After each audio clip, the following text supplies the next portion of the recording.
Can you hear me? Yeah. Look at that.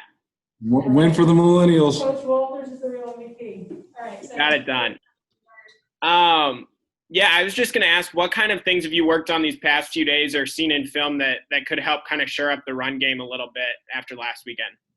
Yeah, so last week in the 12T personnel group, where they brought in the two extra tackles, that gave us problems. I think we gave up like 80 yards in that set.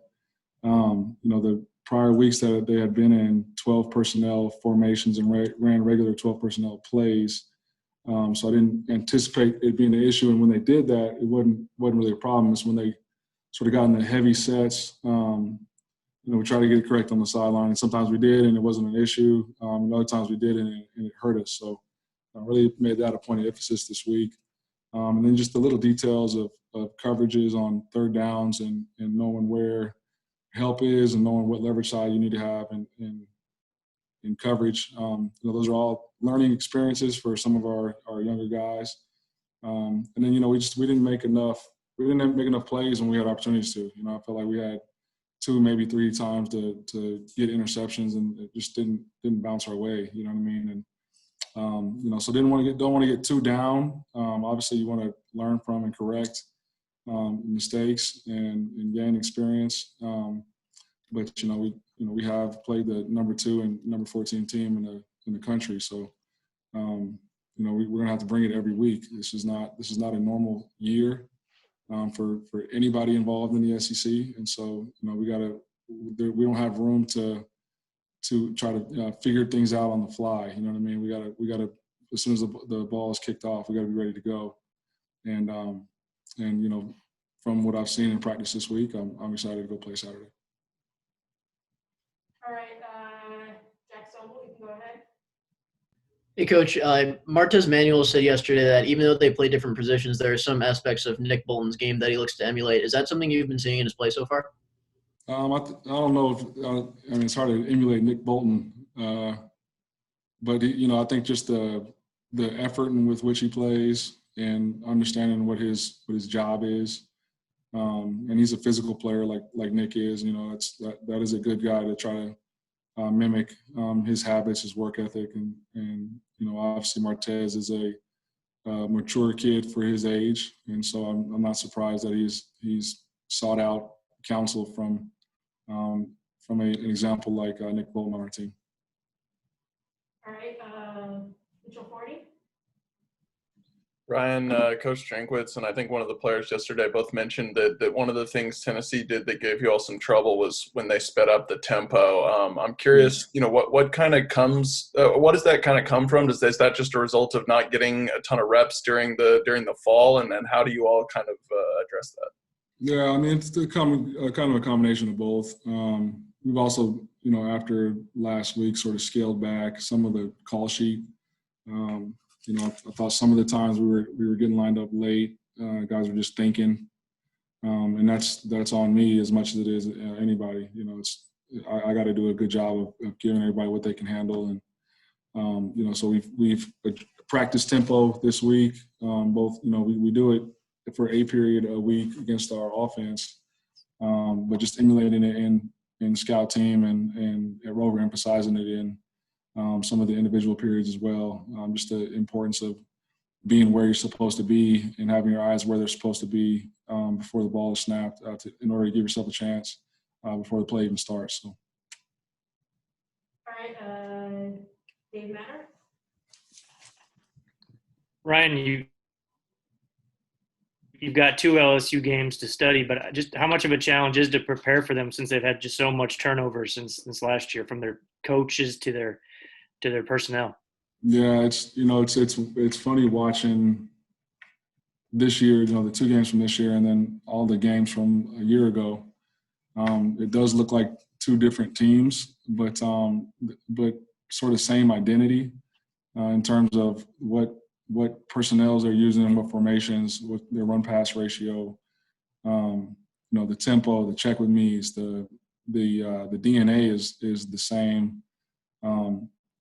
Some of the concepts are different, obviously different players.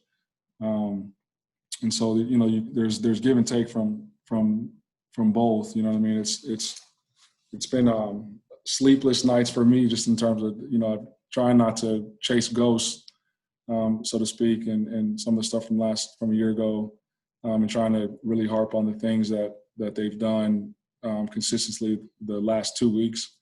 And you just never know with how much practice time they've been able to have, coupled with how much time we've been able to have, and who they've had available for practice. Like this is just a different deal. You know what I mean? So you got to be prepared for everything.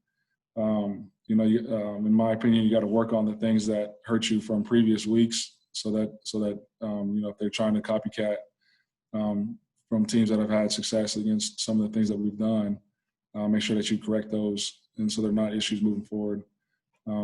And then we got to do a great job of in-game adjustments. There's, like you said, there's just not a whole lot of catalog to study from in terms of who they are and what they've been able to put on the field this year. All right, Gabe, go ahead. Yeah, Ryan, you alluded to this a little bit, but Eli said yesterday when we asked him about the run defense in Tennessee, he mentioned just getting lined up and knowing your responsibility, almost things before the snap. How much of what you saw Saturday was execution, and how much was just preparation and kind of things unrelated to just once the play started? I think it was a combination of both. There's plays where it's like, man, that should not have happened. You know what I mean? And there's other plays where it's like, okay, we have to have an answer for this. And so there's give and take on both of it. Anytime they rush for like 230 yards, you know what I mean? There's going to be issues and stuff all over the place, whether it's scheme or alignment or preparation or missed tackles, or them making a play. I mean, it was the whole gamut. So what we've got to do is eliminate the stuff that we can control, and that's scheme, getting lined up, having our eyes in the right spot, and playing physical. I don't think our guys weren't playing physical. I've never questioned that. I've never questioned the effort or toughness. We just gotta get fine-tuned on the details. Like I said, we've addressed some of the schematic issues that I felt like were a problem. All right, Ben Hoffman. Hey, Ryan, just wanted to ask you about your defensive identity. Once you get things clicking, how do you want the defensive identity to be? How would you describe your goal for your defense? Tight coverage, downhill in the run game. Difficult to double team and climb to the second levels from the offensive line. Communicative and playing hard. I think if you turn on the tape, I want people to say, man, those guys really run and they hit when they get there. That's the I don't know if I've ever watched a good defense and those not be the two main things. So, that's what we try to preach on a day in and day out basis. That's our theme is, when the ball snapped, we run and we hit. All right, Ben Arnett. Ryan, you talk about the DNA in the offense as a whole transferring over. When you look at quarterbacks specifically from Burrow to Brennan, do you see a lot transferring over, or is it a big difference? I mean, Joe Burrow is lining up on Sundays right now. You know what I mean? That guy's a special player. There's, you watch the games from last season, and it looks like an NFL quarterback running an NFL system. You know what I mean? Obviously, the quarterback now he's not as experienced. It's hard to compare anybody to a Heisman winner in the first pick in the draft. You know what I mean?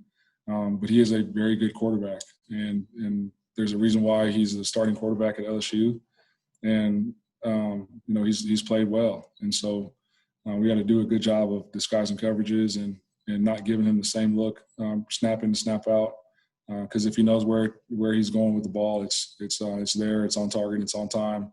And he's got guys that'll go make plays for him. So just like every week that we're going to play, every team we're going to play, the trigger man is going to be a good player, and he's going to have guys that can go make plays. And it's every game, man. It's going to be a challenge and be competitive, and that's why you play in this league. And this season is going to be a fun one.